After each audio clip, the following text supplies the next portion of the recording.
வணக்கமுங்க. இன்றைக்கி என்ன பார்க்குறோன்னா, இந்த காய்கறி செடி தானுங்க, கத்திரிக்காய். இது மாடி தோட்டத்தில் வளர்க்குறதுக்குங்க. தோட்டத்தில் வளர்க்குறவங்களுக்கு, விவசாயிக்கு அவங்களுக்கே தெரியுமுங்க. மாடி தோட்டத்தில் வளர்க்குறவங்களுக்கு நம்ம விளக்கம் டிப்ஸ் கொடுக்குறோங்க. இது தொட்டியில் குரோ பேக்லேயே வளர்க்கலாங்க. அது எப்படின்னு கேட்டிங்கன்னா, செம்மண்ணும் எருவு, மண்புழு உரம், கோகோபிட்டு எல்லாம் சரி மூணையும் மிக்ஸ் பண்ணுங்க. நல்லா பவுடர் மாதிரி கலக்கணுங்க. மண்ணை தனித்தனியாக கொட்டக்கூடாது. நல்லா போட்டு தொட்டிகளில் கீழே ஹோல்ஸ் வருங்க. அந்த ஹோல்ஸில் ஒரு கல் மாதிரியோ ஓடு மாதிரியோ வச்சு அதை வச்சு அடைக்கிறது மாதிரி வைக்கணுங்க. ரெண்டாவது, ஒரு பகுதி தொட்டிக்கு மண் கலவையை போடணுங்க. அப்புறம் நாற்று பெரிய நாற்றாக இருந்தால் பாக்கி அந்த பகுதி தொட்டியில் வச்சு போடணுங்க. சின்ன நாற்றாக இருந்தால் முக்கால்வாசி தொட்டிக்கு மேலே மண் போட்டு நாற்றை நடணுங்க. விதை போடுறதா இருந்தால் மேலே முழுசாகவே மண் போட்டுட்டு 1 இன்ச்சு மட்டும் கேப் போட்டுட்டு விதை போடணுங்க. கரெக்டாக போட்டு 8 நாள்லேயே நாற்று விதை முளைச்சிருமுங்க. செடியாக வச்சா கொஞ்சம் நமக்கு சீக்கிரம் வருமுங்க. பாருங்கள், ஒரு சின்ன நாற்று வச்சோம், 20 நாள் தான் கரெக்டாக வருது. பாருங்க,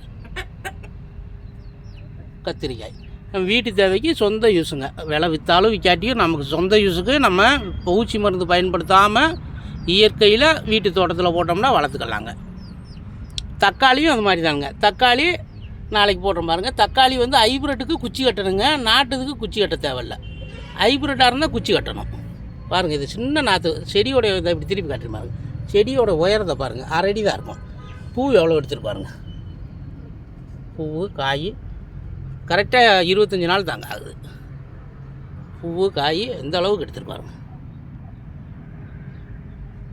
இதெல்லாம் பாருங்கள், காய் ஒரு சின்ன நாற்று ஒரு வீட்டுக்கு போதுமானது. காயெல்லாம் காட்டுறேன் பாருங்கள். நாட்டு கத்திரிக்காய். நம்ம ஹைப்ரிட்டுங்கிறது வேறங்க, இது நாட்டு கத்திரிக்காய்ங்க. அதெல்லாம் சின்ன பிஞ்சாக எடுத்துகிட்டு பாருங்கள்.